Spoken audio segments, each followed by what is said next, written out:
Howdy Brewers, welcome back to another Brew Time update. You're here with James from Brews and Bites, and we are brewing a Hazy Pale today. If you've caught the YouTube channel, Matt posted a video the other day. He brewed the same Hazy Pale. He's put his video up, and as he alluded to, I'm now brewing it, and we're going to sort of compare and contrast the two and see how we went. Really looking forward to this one. As he said, we designed the beer over Easter, so it's been a long time coming. We're now into October, and we've been planning to brew this for quite a while, so I'm pretty excited. The brew is pretty simple. We've got pale malt, flaked oats, and flaked wheat, and some acid malt just to control the pH. There'll be a link to the Brewfather recipe down below. Guys, I'm really looking forward to summer now. We're coming into that warm weather, and I think a Hazy Pale is a must-have. It's nice and sessionable. I think we designed this one to come in around 4.5 to 5%. I think Matt's brewery came out at 5.2, is a little bit more efficient. And I'm really excited to see how this goes. I found it really interesting. Matt was getting a bit of bitterness out of his. When I designed this recipe, it's only about 22 IBU, so it shouldn't have bitterness. So I'm really interested to see whether I get the same result as Matt, or whether it's a weird anomaly, but with like the hops where they create some sort of bitterness. My gut feeling is that there's probably a little bit of hop burn. The beer might be a bit young, and that's why Matt's getting that bit of bitterness. But I haven't tried it, so I can't actually comment on it. So interesting to see whether I get the same results. So mashing in at the moment. The mash water's just heating up. We're mashing at 65 degrees, right in that like mid-range of fermentability. And I'm looking forward to seeing how this one turns out. I'll keep you updated, guys. Cheers. Guys, we are 15 minutes into the mash. It's all going well, as you can see. We're sitting right at 65, and everything is going along smoothly. I should have used rice hulls in this, but I was all out, so it could be a bit of a slow sparge today. We'll see how we go. But water chemistry was all good. I've double checked the pH and it's looking good, so pretty happy with everything that's going on at the moment. All right, so we're just coming up to boil now. Our sparge went really well. I needn't have worried about the rice hulls. Everything went really well.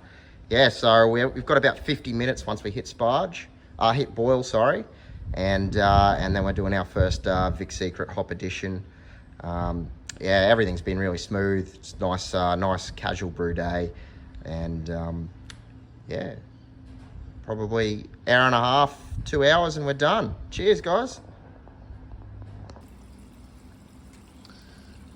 All right, so we're just transferring to the fermenter now.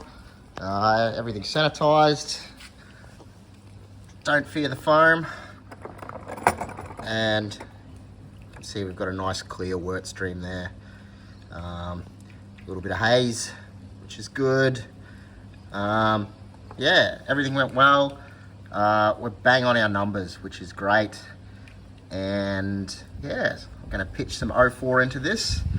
04 is something that we use in our brewery a lot for our hazies. That English ale strain, you get a few fruity esters, and you seem to get a fairly stable haze with it as well. Absolutely stoked with how the brew day's gone, guys. Dry hopping on roughly day 4. I'll spun it then as well, and we should be ready to drink this in a couple of weeks. Exciting times. Alrighty team, yeast is pitched, and we've set the temperature to 18 degrees. We should be good to go. Like I said, we're going to dry hop this on day 4. Hopefully we'll get a bit of biotransformation. Like I said, we do use 04 at work, and we seem to get a fairly stable haze from that as well. And we'll spun it after we dry hop. And we're in for the tasting of the Oman Hazy Pale. First try of it right now. Yeast worked really well, so let's rip in, guys. Cheers. So the first thing I'll mention is the colour. So yeah, really, really nice haze in the beer. Quite stable at this point in time. It hasn't dropped clear. Yeah, so it's a really nice light color. So yeah, on the nose, it's I'm picking up a heap of pineapple. Obviously, it's Big Secret heavy, Mosaic and Galaxy. Not picking up much of the passion fruity kind of flavors that you'd get from the Galaxy, but I am picking up a lot of those tropical aromas, pineapple, maybe a little bit of mango.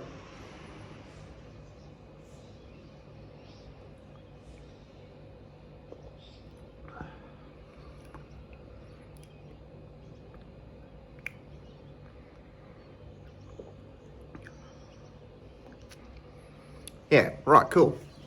So I'm really happy with the beer. It's probably, I think now in hindsight, we've probably gone for too much of the maybe earthy herbal hops in there. So obviously Mosaic can give off quite an earthy, diesely kind of flavor, and Vic Secret as well is tends to lean towards that herbal flavor. So like I'm picking up right at the forefront heaps of tropical aromas, what you'd expect in a NEPA or a hazy style beer. As you get further into it, it develops into that more complex, herbal, earthy kind of flavors.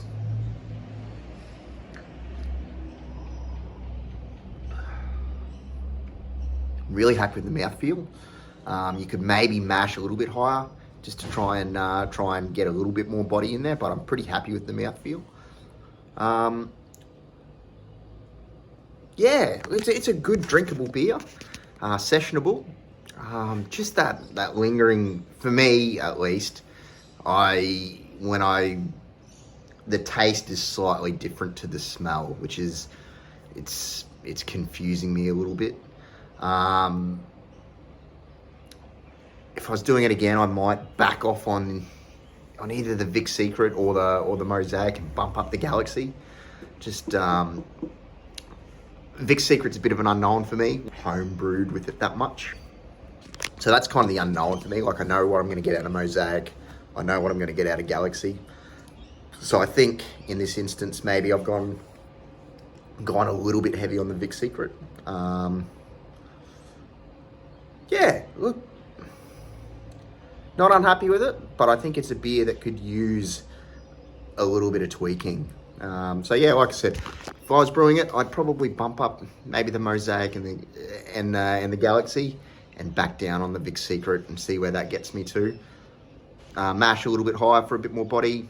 All in all, definitely super drinkable beer. I think if you serve this up to anybody who enjoys NEPAs or enjoys West Coast style beers, they would enjoy this.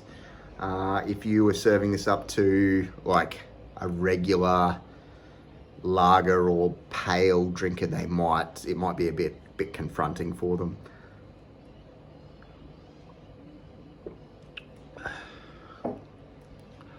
Recipe should be up in the comments, and also it's growing on me. It's really nice. Yeah, recipe should be up in the comments, and also on the Instagram channel. I should be able to chuck that up there as well. Cheers, guys. So as it turned out, this beer turned out to be a massive hit with all the guests over summer, and then it paired super well with the dukkha crusted beef. The herbal notes in the beer played off absolutely spectacularly with the dukkha. Yeah, really enjoyable, guys. I would say definitely brew this and tweak to your taste. Cheers, guys.